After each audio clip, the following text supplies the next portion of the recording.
चलिए, हरे कृष्ण। आप सभी भक्तजनों का, सभी भागवतों का हार्दिक स्वागत, हार्दिक अभिनंदन। आज की ग्रंथराज श्रीमद् भागवत महापुराण की कक्षा में सत्र का शुभारंभ हम पहले श्री मंगलाचरण के साथ आरंभ करेंगे। ओम नमो भगवते वासुदेवाय। ओम नमो भगवते वासुदेवाय। ओम नमो भगवते वासुदेवाय। नारायणं नमस्कृत्य नरै चैव नरोत्तमम् देवीं सरस्वतीं व्यासं ततो जयमुदीरयेत्। नष्टप्रायेष्वभद्रेषु नित्यं भागवत सेवया भगवते उत्तमश्लोके भक्तिर्भवति नैष्ठिकी। ॐ अज्ञानतिमिरान्धस्य ज्ञानाञ्जनशलाकया चक्षुरुन्मिलितं येन तस्मै श्रीगुरुवे नमः। श्रीचैतन्यमनोभीष्टं स्थापितं येन भूतले स्वयं रूपः कदा मह्यं ददाति स्वपदान्तिकं। वन्देऽहं श्रीगुरुः श्रीयुतपदकमलं श्रीगुरुन् वैष्णवांश्च श्रीरूपं साग्रजातं सहगण रघुनाथान्वितं तं सजीवम् साद्वैतं सावधूतं परिजनसहितं कृष्ण चैतन्य देवं श्री राधा कृष्ण पादान सहगण ललिता श्री विशाखान्विताश्च नमः। ओम विष्णुपादाय कृष्ण पृष्ठाय भूतले श्रीमते भक्ति वेदांत स्वामिन् इति नामिने। नमस्ते सारस्वते देवे गौरवाणी प्रचारिणे निर्विशेष शून्यवादी पाश्चात्य देशतारिणे नमो महावदान्याय कृष्ण प्रेम प्रदायते कृष्णाय कृष्ण चैतन्य नामने गोर्तुषे नमः। हे कृष्ण करुणा सिंधो दीनबंधो जगतपते गोपेश गोपिका कांत राधा कांत नमोस्तुते तप्त कांचन गौरांगी श्री राधे वृंदावनेश्वरी वृषभानुसुते देवी प्रणमामि हरिप्रिये वाञ्छाकल्पतरुभ्यश्च कृपा सिन्धुभ्येव च पतितानां पावनेभ्यो वैष्णवेभ्यो नमो नमः। जय श्री कृष्ण चैतन्य प्रभु नित्यानंद श्री अद्वैत गदाधर श्रीवासादि गौर भक्त वृंद।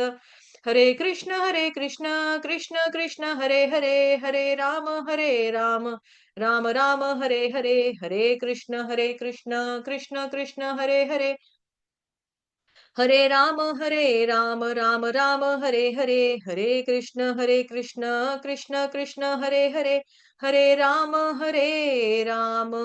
राम राम हरे हरे। हरे कृष्ण। आप सभी भक्तजनों का, सभी वैष्णवों का, सभी भागवतों का हार्दिक अभिनंदन, हार्दिक स्वागत। आज के ग्रंथराज श्रीमद् भागवतम महापुराण की कक्षा में जहां हम समझ रहे हैं अध्याय 3 पहले स्कंध का। अध्याय का नाम है समस्त अवतारों के स्तोत्र जो है भगवान श्री कृष्ण है। पहला कैंटो अध्याय 3 श्लोक संख्या 9 देखने का प्रयास करेंगे आज हम।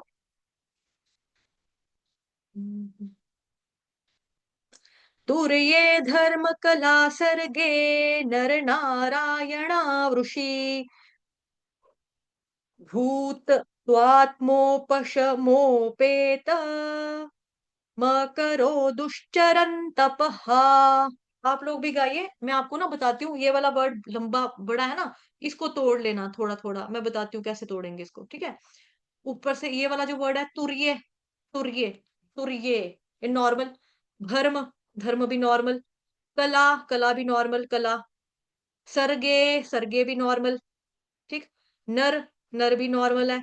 नारायण नॉर्मल। वृषि, श षटकोण का वृषि। फिर यहां पर देख लो, भूत, भूत्वात् मो पशमो पेत मकरोद्यु, ठीक है। मकरोद, उसके बाद है दुश्चरन, दुश्चरन तपहा, दुश्चरन तपहा। एक बार ही सुन लेंगे, फिर रिपीट कर लेना आप लोग, ठीक है। पहले एक सुन लो एक बार। तुर्ये धर्म कला सर्गे नर नारायणा वृषि भूत्वात्मोपशमोपेत मकरो दुश्चरन् तपः। अनुवाद। ओ ओ सॉरी सॉरी, आप लोगों की बारी। खा अभी खा जानी थी मैंने आपकी बारी। ये लो, रुको रुको रुको, दे रही हूँ। हरे कृष्ण गाइए। सूर्य धर्म सूर्ये कला धर्म कला सर्गे सर्गे नारायण ऋषि नारायणाभिषेक भूत्वात्मो कुसुमोऽप्यतोतदृष्टम्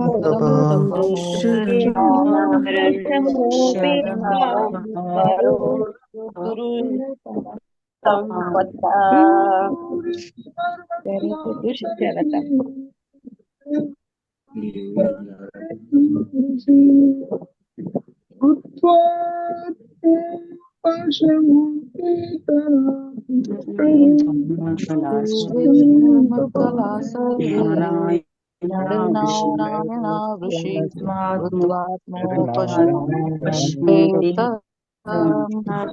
करो दुष्करं तपः।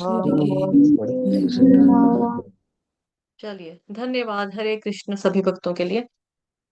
तुर्ये धर्म कला सर्गे नर नारायणा वृषि भूत्वात्मोपशमोपेत मकरो दुश्चरन् तपः।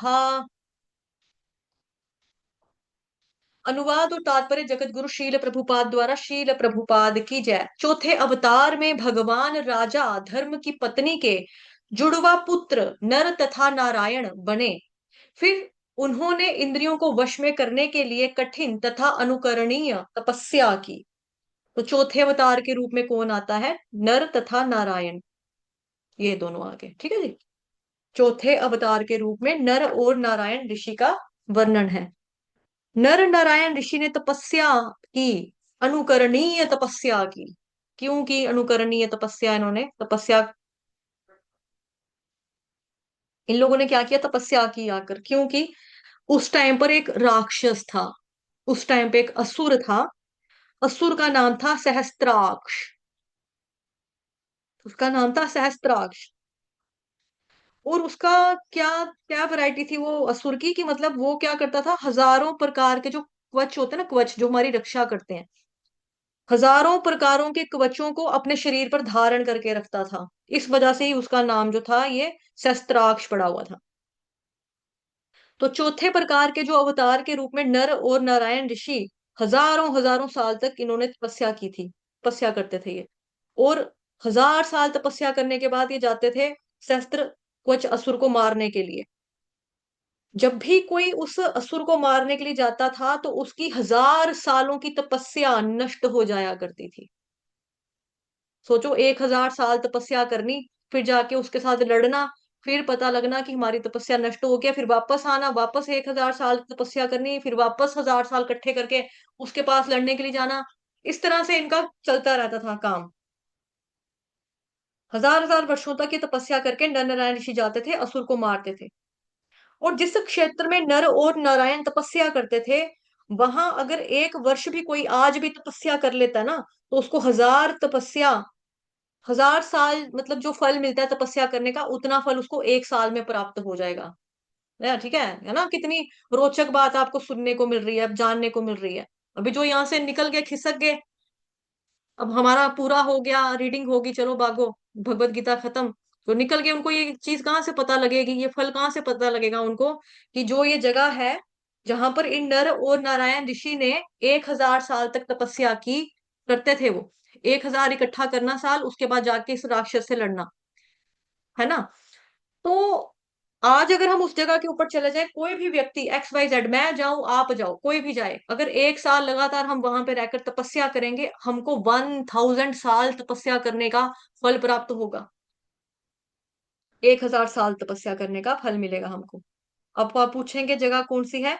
बद्रिका आश्रम, आश्रम है वो जगह। ठीक है, बद्रिका आश्रम में। तो बद्रिका आश्रम में जो जाना चाहे जा सकता है, वहां पर 1 साल भी तपस्या करेगा, 1000 साल का तपस्या आपको मिल जाएगी, फल मिलेगा उसका, इतना ज्यादा महत्व है। तो इसीलिए नर और नारायण ऋषि जो थे उस बद्रिका आश्रम में बैठकर तपस्या करते थे। और 1000 कवचधारी वो असुर था, उसको मारते थे, और ऐसे मारते मारते मारते मारते उन्होंने सभी कवचों को तोड़ दिया, बचा सिर्फ एक कवच बचा। अब जो एक कवच बचा ना, वो कौन था? वो कुंती माता रानी का जो सबसे बड़ा पुत्र कर्ण है ना, कर्ण, कर्ण के रूप में उसका जन्म होता है, जो एक कवच बचा था उसमें से, बाकी 999 खत्म कर दिए उन्होंने, तो बचा एक। तो वो जो था वो था कुंती रानी का बड़ा लड़का कर्ण, उसका जन्म होता है। तो उन्होंने वहां पर रहकर उस राक्षस को मारने के लिए तपस्या की, जो चौथे अवतार के रूप में नर नारायण ऋषि माने जाते हैं। ठीक।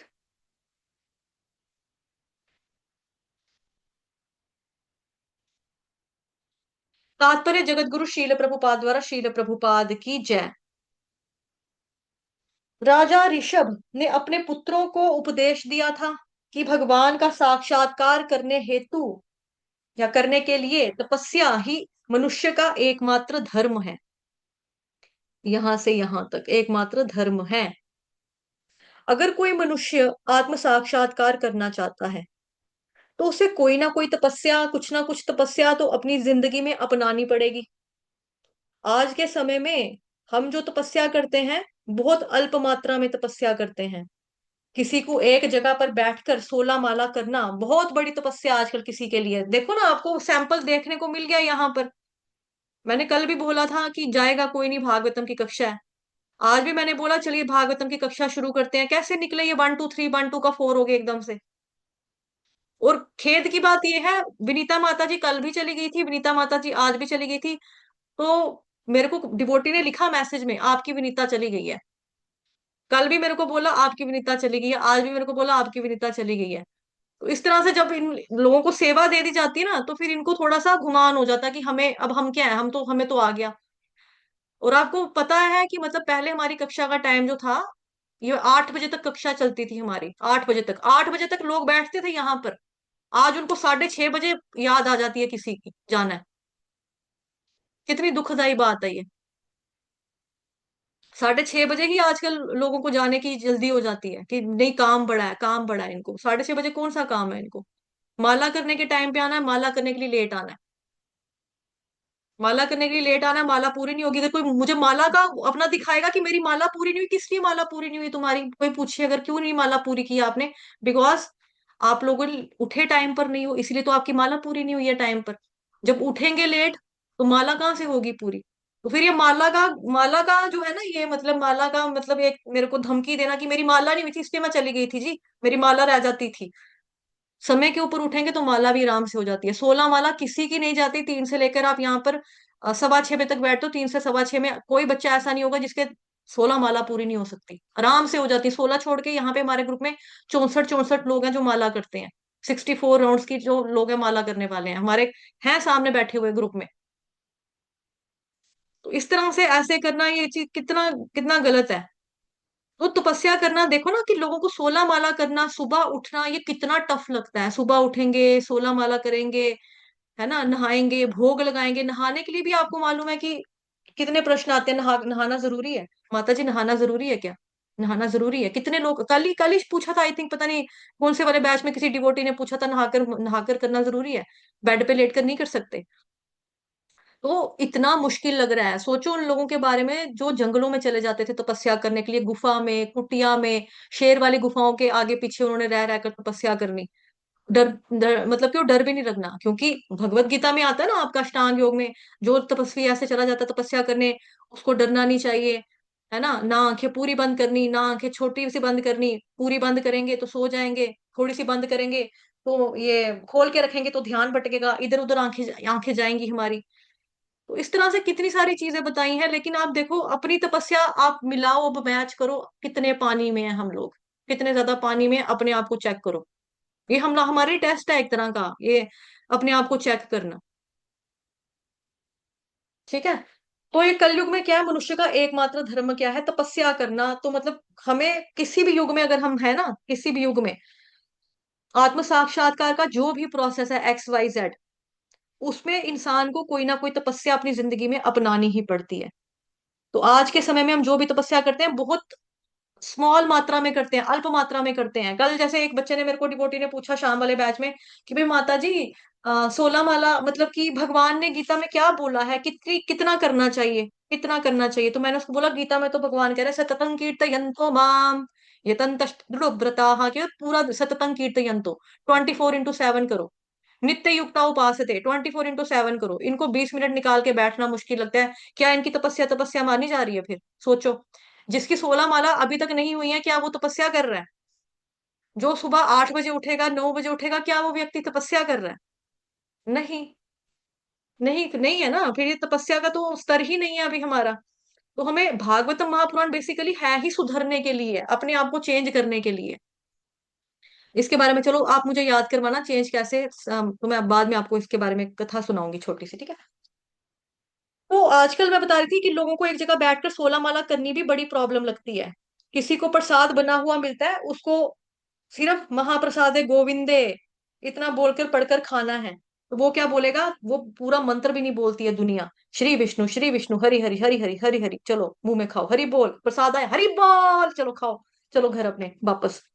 या अपनी ही मम्मा ही दे रही है, अपने ही घर में खा रहे हैं, तो भी यही एटीट्यूड है, महाप्रसादे गोविंदे पूरा बोलते ही नहीं है। हरि हरि जय जय हरि हरि बोल, बस इतना बोल के ही खा लेंगे।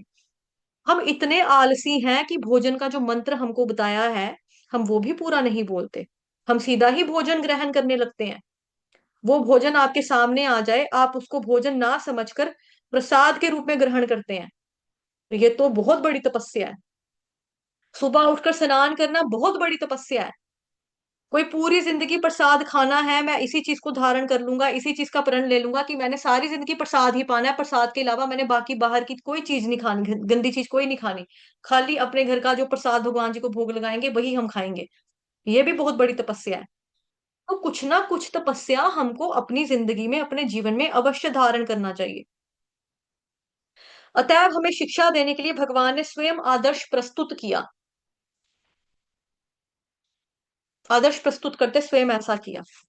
हम सबको सिखाने के लिए और समझाने के लिए भगवान ने आदर्श प्रस्तुत किया। मतलब नर नारायण कौन है सामने, पता लग रहा है अवतार है, भगवान के अवतार है, तो ये हमको क्या सिखाने के लिए आए? तपस्या करो, इस तरह से तपस्या की जाती है। पेशियंस देखो कितनी है। और वो तपस्या किसके लिए कर रहे हैं? वो तो भगवान है।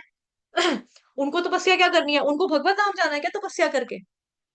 उनको किधर जाना है? वो तो भगवान है, वो तो पहले से ही वहां पर बैठे हैं। वो हमको सिखा रहे हैं कि तुम लोगों को तपस्या करके भगवत धाम में जाना है। दूसरी तपस्या वो किस लिए कर रहे हैं? समाज का, लोगों का उद्धार करने के लिए, राक्षस के साथ लड़ने के लिए वो तपस्या कर रहे हैं। कि ये जो राक्षस है इसको मारने के लिए 1000 साल तपस्या करेंगे, तब कहीं जाके इसके कवच टूटेंगे बॉडी के, अदरवाइज तो ये तहलका मचाता रहेगा दुनिया के लिए, दुनिया का बेड़ा गर्क करेगा, है ना, दुनिया को रुलाएगा, तड़पाएगा। इससे बेटर इसको मारो। मारने के लिए क्या करना पड़ेगा? तपस्या। तो चलो ठीक है, हम तपस्या कर लेते हैं, जिस रूप में आए हैं दुनिया के कल्याण के लिए। लेकिन आज हम क्या दुनिया का कल्याण सोचते हैं? हम अपना कल्याण भी नहीं सोचते हैं ना। अपना कल्याण भी कहाँ सोच रहे हैं? अगर कोई व्यक्ति अपना भी कल्याण चाहता है तो वो कक्षा में आए ना, श्रवण ना करे। कर सकता है ना, श्रवण करना है उसको। अपना कल्याण अगर कोई करना चाहता है वो कक्षा में आ सकता है।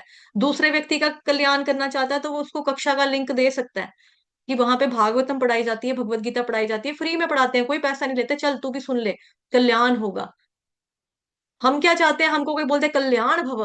कौन? कोई शनि देवता वाला बाबा जा रहा है अपना कमंडल पकड़ के, उसके कमंडल में, डोल में डाला 1-2 रुपए का सिक्का, बाबा जी आशीर्वाद देना, अंकल अंकल आशीर्वाद दे, अंकल जी आज मेरा पेपर है, प्लीज अंकल मुझे बोलना हाँ बेटा फर्स्ट आ जाओगे। तूने बेटे ने चाहे क्लास में कुछ पढ़ा या ना पढ़ा, पूरी क्लास ये बच्चा बंक मारता रहा, लेकिन बाबा ने बोल दिया इसको तू बेटा फर्स्ट आएगा, ये बेटा उसी में खुश हो जाएगा, मेरे को बाबा ने बोल दिया है तू फर्स्ट आएगा, मैं फर्स्ट आऊंगा, बस। ऐसे नहीं होता है। कर्म तो करना पड़ेगा आपको। बच्चा जो पढ़ेगा नहीं पूरा साल, पूरी जिंदगी जिंदगी पढ़ेगा नहीं, वो ऐसे ही चला जाएगा क्या? तो हमें मेहनत तो खुद करनी पड़ती है, कुछ भी करने के लिए मेहनत हमको खुद ही करनी है, किसी और ने नहीं करनी है। भगवान भुलक्कड़ जीवों पर अत्यंत दयालु रहते हैं। भगवान जो है वो क्या है? अत्यंत दयालु हैं, कृपालु हैं, दयालु हैं। हम सब जो जीव हैं कैसे जीव हैं? हम भुलक्कड़ जीव हैं, भूलने वाले। है ना, ये आपने उसमें भी पढ़ा था कि कलयुग के लोग जो है भूल जाते हैं, मेमोरी कम होती है इनकी, लड़ाके होते हैं, झगड़ालू होते हैं, आलसी होते हैं, मार्ग से भटके होते हैं, पथ भ्रष्ट होते हैं, हमेशा विचलित रहने वाले होते हैं। और सबसे बड़ी बड़ी प्रॉब्लम क्या है इनकी? दुर्भाग्यशाली, बदकिस्मत होते हैं। बदकिस्मत होते हैं ऐसे लोग। कलयुग के लोग, हम लोग जो हैं बदकिस्मत है, क्योंकि हमको पता भी लग गया फिर भी हम नहीं कर पा रहे हैं। तो वही हाल हमारा घोड़े की तरह है कि हमको गुरुओं ने बता दिया, प्रभुपाद जी ने बता दिया, हम ऐसे घोड़े हैं जिसको पानी की टंकी के पास आकर खड़ा कर दिया कि ये लो पानी पी लो, प्यास बुझाओ, पानी पियो। हम वहां आकर खड़े होकर पानी को देख रहे हैं बट पी नहीं रहे हैं। माला दे दी, माला हाथ में पकड़ा दी, क्लास के लिंक आ गए, क्लास में आ नहीं रहे हैं। पता लग रहा है मंदिर में जाना है, दर्शन करना है, दर्शन करने जा नहीं रहे हैं। पता लग रहा है कोई संत आ रहे हैं, कोई सन्यासी आ रहे हैं, प्रवचन देने के लिए आ रहे हैं मंदिर में, टेम्पल में कोई महाराज आ रहे हैं, हम सुनने नहीं जा रहे हैं। है ना, मतलब किसी ना किसी वे में हम बदकिस्मत हैं। मतलब मैं ये शो कर रही हूँ, मैं किसी को ताना नहीं मार रही कि कोई नहीं जा रहा या मैं नहीं आ रही, आप नहीं आ रहे। ये बदकिस्मती है ना हमारी कि हमारे पड़ोस में, हमारे लोकल टेम्पल में अगर कोई साधु संत आया, कोई सन्यासी आया प्रवचन देने, हम सुनने नहीं गए। हमारी बदकिस्मती। हमें बोला गया 16 माला ब्रह्म मुहूर्त में उठ के करो, हमें नींद आती, हमारी बदकिस्मती, हमारा आलस, ये हमारी गलती है। लेकिन फिर भी बताया जा रहा है यहाँ पे भगवान भुलक्कड़ जीवों पर अत्यंत दयालु रहते हैं। ये कोई बात नहीं, ये भूल गया ना, इट्स ओके, भूल गया, भूल गया, कोई बात नहीं। तो हम जो जीव हैं, कैसे जीव हैं, भुलक्कड़ जीव हैं। और हम पर सबको, सबके ऊपर भगवान क्या करते हैं, दया करते हैं। तभी तो लिखा ना यहाँ पे दयालु, भगवान दयालु है। भगवान हम पर दया करते हैं, भगवान दयावान है, तभी तो वो भगवान है। वो दयावान है, कृपालु है। अतः वे स्वयं आते हैं, खुद आते हैं भगवान। कब आते हैं, कहाँ आए भगवान, देखो। अतः वे स्वयं आते हैं, वो खुद आते हैं और अपने पीछे आवश्यक आदेश छोड़ जाते हैं। स्वयं आते हैं, अपने पीछे अपने आदेश छोड़ जाते हैं। यानी कि जब भगवान आते हैं तो फिर क्या, अपने उपदेश बताते हैं हमको, आदेश छोड़ के जाते हैं, उपदेश देते हैं। अपने कार्यकलापों के माध्यम से हमको सिखाकर, हमको शिक्षा देकर जाते हैं कि हमें कृष्ण की सेवा करनी चाहिए, कृष्ण की सेवा कैसे करनी है और कृष्ण की भक्ति कैसे करनी है, ये चीजें हमको बताकर वो जाते हैं। वे बद्ध जीवों को भगवत धाम वापिस बुलाने के लिए अपने उत्तम पुत्रों को भी प्रतिनिधि बनाकर भेजते हैं। वे भगवत वे बद्ध जीवों को भगवत धाम वापिस बुलाने के लिए अपने उत्तम पुत्रों को भी प्रतिनिधि बनाकर भेजते हैं। तो भगवान खुद भी आते हैं, मतलब अपने आप भी आ जाते हैं, खुद खुद भी। और साथ ही वो अपने भक्तों को भी भेजते हैं, अपने पुत्रों को भी, जो बेस्ट होते हैं, कौन से वाले, उत्तम पुत्रों को भेजते हैं। देखो लिखा ना यहाँ पे, उत्तम, उत्तम पुत्रों को भेजते हैं, जो बेस्ट बेस्ट होते हैं, बेस्ट होते हैं, उनको भेजते हैं। कैसे भेजते हैं, अपना प्रतिनिधि बनाकर भेजते हैं। और जैसे गुरु महाराज आते हैं, भगवान जी के प्रतिनिधि हैं, उत्तम पुत्र, उत्तम पुत्र हैं वो, प्रतिनिधि। चैतन्य महाप्रभु आते हैं, वो साक्षात खुद भगवान है ना। आगे पढ़ेंगे इनके बारे में, आ ही गया यहाँ पर। हाल ही में, मतलब रिसेंटली, ज्यादा समय नहीं बीता है, अब सबों की स्मृति में ही भगवान चैतन्य भी ऐसे ही कार्य के लिए इस लोह उद्योग के युग में पतित आत्माओं पर विशेष कृपा करने के लिए प्रकट हुए थे। ठीक है, चैतन्य महाप्रभु के बारे में चर्चा आ गई यहाँ पर, कि उन्होंने बताया कि हाल ही में, सबको याद होगा आपको, कि भगवान चैतन्य महाप्रभु भी ऐसे ही कार्य के लिए इस लोह युग में, मतलब कला का युग जो है, लोह युग में प्रकट हुए। तो अभी अभी कलयुग की जो स्टार्टिंग में क्या हुआ था, चैतन्य महाप्रभु आकर गए हैं, 530 साल पहले के करीब। हम सबको विशेष शिक्षा देने के लिए वो आए, हम पर विशेष कृपा करने के लिए चैतन्य महाप्रभु आए। चैतन्य महाप्रभु क्यों आए, उनका लक्ष्य क्या है? उनका लक्ष्य है हमें केवल और केवल कृष्ण की भक्ति कैसे करनी है, और किस भक्ति के द्वारा हम गोलोक बिहारी को प्राप्त कर सकते हैं, उस शिक्षा को देने के लिए चैतन्य महाप्रभु आए। ये हो गया बाहरी कारण, चैतन्य महाप्रभु के आने का बाहरी कारण। ये आउटर वाला उनका रीजन है। आंतरिक कारण यानी अंदरूनी बात क्या है, रहस्य की बात क्या है? आंतरिक कारण ये है कि चैतन्य महाप्रभु स्वयं उस आनंद को ग्रहण करना चाहते थे। आनंद, कौन सा वाला आनंद भगवान ग्रहण करना चाहते हैं? हमने तो सुना भगवान परमानंद है, वो तो आनंद आनंद में रहते हैं, फिर कौन सा, क्या चाहिए था इनको? आंतरिक कारण यह है, चैतन्य महाप्रभु उस आनंद को ग्रहण करना चाहते थे जो अन्य सभी भक्तों के द्वारा उस सेवा को वो ग्रहण करते हैं। अब यहाँ पर ऐसी बात है, जैसे आपने देखो एक फोटो भी देखी होगी कृष्ण भगवान के बचपन की, मतलब जो आती है कि भगवान कृष्ण लेटे हुए हैं पत्ते के ऊपर और अपना पाँव का अंगूठा चूस रहे हैं, कि सारी दुनिया आकर मेरे पाँव पकड़ती है, सारी दुनिया भगवान आपके चरण कमल, भगवान आपके चरण कमल, ऐसे करती रहती है। ऐसा क्या खास बात है, क्या खास वजह है मेरे पाँव में, जो सारी दुनिया आकर मेरे पैरों में लेट जाती है? क्या चक्कर है? ब्रह्मा जी आ रहे हैं, शिव जी आ रहे हैं, सभी, आप अपने बच्चे के चरणों के ही दर्शन करवा दो, मुख के नहीं कराने हैं तो चरणों के ही कराओ उनको। तो चरण में क्या ऐसी खास बात है? भगवान कृष्ण खुद अंगूठा चूस करके अपना देखते हैं, है ना। लेकिन फिर भी उतना स्वाद उनको कहाँ से आएगा अपना अंगूठा चूस करके?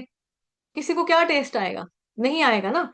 तो भगवान यहाँ पर क्या कर रहे हैं, यहाँ पर आनंद ग्रहण करना चाहते हैं कि जो भक्त मेरी सेवा करते हैं, भक्तों को मेरी सेवा करके कौन सा ऐसे खुशी मिलती है, कौन सा ऐसा आनंद मिलता है, मैं भी जरा देखूं।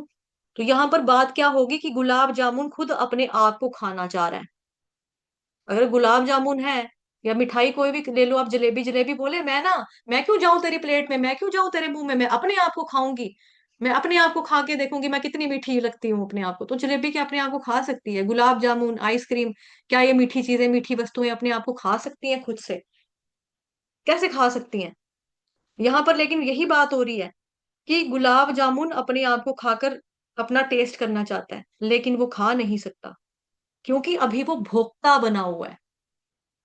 इसीलिए भोक्ता बना हुआ है तो नहीं खा सकता। जब वो भोग्य बनकर गुलाब जामुन का स्वाद ग्रहण करना चाहेगा, तब वो उस रसास्वादन का आस्वादन कर सकता है। ऐसे ही भगवान को भी जब अपने आनंद चखने की, अपने आनंद के रसास्वादन करने की जिज्ञासा उत्पन्न होती है, तो भगवान को भी भक्त बनना पड़ता है। और भक्त के स्वरूप में श्री चैतन्य महाप्रभु अपनी ही भक्ति को करके सिखा रहे हैं, और देख रहे हैं कि कितना आनंद स्वयं की भक्ति करके आता है। ये आंतरिक कारण है। तो सर्व कारण कारणम ईश्वर परम कृष्ण सच्चिदानंद विग्रह अनादिरादिर गोविंद सर्व कारण कारणम। कृष्ण ही भगवान चैतन्य महाप्रभु के स्वरूप में हम सबके बीच में अपने गोलोक वृंदावन के प्रेम को बांटने के लिए इस कलयुग में अवतार के रूप में वो ग्रहण करते हैं। वो ठीक है, देखो आज हमने कितना अच्छा पढ़ा, मतलब अभी तक जो भी पढ़ा, एक तो नर नारायण ऋषि के बारे में पढ़ा, और साथ ही प्रभुपाद जी ने तात्पर्य में हमको एग्जाम्पल उपमा के माध्यम से बताया कि भगवान प्रकट होते हैं और कारण क्या होता है, ये भी बताया। चैतन्य महाप्रभु आए थे, आंतरिक कारण क्या था, बाहरी कारण क्या है, ये हमें पता लगा। नर नारायण अवतार की पूजा आज भी हिमालय पर्वत स्थित बद्री नारायण में की जाती है। बद्री नारायण में आज भी अगर हम जाएंगे तो हम लोग देखेंगे कि नर और नारायण दोनों ऋषि वहां पर तपस्या करने में लगे हुए हैं। कहते हैं कि उस बद्रिका आश्रम में बहुत सारे बद्री के पेड़, बद्री का मतलब होता है बेर का पेड़, बद्री एक, बद्री का पेड़, बद्री का पेड़, बद्री का मतलब हो गया बेर, खाते ना बेर, गोल गोल ग्रीन ग्रीन, और एक रेड रेड होते हैं छोटे छोटे गोल गोल, एक होते हैं ग्रीन ग्रीन मोटे मोटे लंबे लंबे, दो तरह के बेर की वैरायटी है। तो वहां पे बेर के बगीचे थे पूरे, बेर के ही बाग थे, मतलब बेर का वन कह लो, जंगल कह लो, पूरा बेर के पेड़ से भरा हुआ वन है उनका, था वहां पे। और वहीं पर आकर के क्या था, नर और नारायण ऋषि तपस्या करते हैं। किंतु नर नारायण कौन है? ये धर्म के पुत्र हैं। दक्ष की 16वीं बेटी, जो सबसे छोटी बेटी है, उसके पुत्र के रूप में नर और नारायण ये दोनों आते हैं, और धराधाम में आकर तपस्या करते हैं। इसलिए हम उन्हें चौथे अवतार के रूप में जानते हैं। वांछा कल्पतरुभ्यश्च कृपा सिंधुभयेव च पतितनां पावनेभ्यो वैष्णवेभ्यो नमो नमः। अनंत कोटि वैष्णव वृंद की जय, जगत गुरु श्री प्रभुपाद की जय, श्री कृष्ण चंद्र भगवान की जय, ग्रंथराज श्रीमद् भागवतम महापुराण की जय, श्रीमद् भगवद गीता यथारूप की जय, आज के आनंद की जय, आप सभी भक्तजनों की जय। धन्यवाद आप सभी भक्तजनों का, आपने बहुत पेशेंस के साथ कथा को सुना, श्रवण किया। ठीक। तो है जी आपका, क्या बोलते हैं, वो गीता माता जी आई जो कहती टाइम चेंज कर दो, पुराना टाइम करो, वो वाली गीता माता जी आई है? नहीं आई है। तो वही है ना, जो शाम को आता है वो शाम वाले टाइम के साथ ही बंधा हुआ है। तो मैंने आपको कल भी बताया था कि हमें छुट्टी पड़ी है 2-4 दिन की, हमारा एग्जाम है, 9th को पेपर है, 11th तारीख को हमारा पेपर है, हम मेरे को पेपर करने की तैयारी मिली है। लेकिन लेकिन मैं इस टाइम पे कक्षा ले रही हूँ, क्योंकि शाम के टाइम पे मेरे पास और कक्षा लेने की सेवा मिली हुई है। तो आप लोगों का वक्त अजाया जा रहा था, इसीलिए मैंने सुबह सुबह वाला बैच तो था, शाम वाला बैच को मैंने सुबह में थोड़े दिन के लिए टेम्पररी टाइम किया है, परमानेंट टाइम आपका शाम वाला ही रहेगा। और जो भी शाम वाले डिवोटीज हैं जो भी यहाँ पे मौजूद नहीं है, नहीं आए हैं, वो लोग क्या करेंगे, वो लोग रिकॉर्डिंग सुन लेंगे कम से कम, ताकि वो उनका पीछे ना रह जाए, कोई चीज उनसे छूट ना जाए। क्योंकि शाम वाले बैच में रेगुलरली आते हैं ना आप लोग, तो सुबह अगर कोई कारणवश नहीं आ पा रहा है, किसी का बच्चा हो सकता है स्कूल जाने वाला हो, हस्बैंड को खाना पका कर देना हो, कुछ होता है ना किसी का, तो अगर कोई इस वजह से नहीं आ पा रहा तो कोई बात नहीं, शाम आप रिकॉर्डिंग सुन सकते हैं। ठीक है जी। चलिए, धन्यवाद, हरे कृष्ण।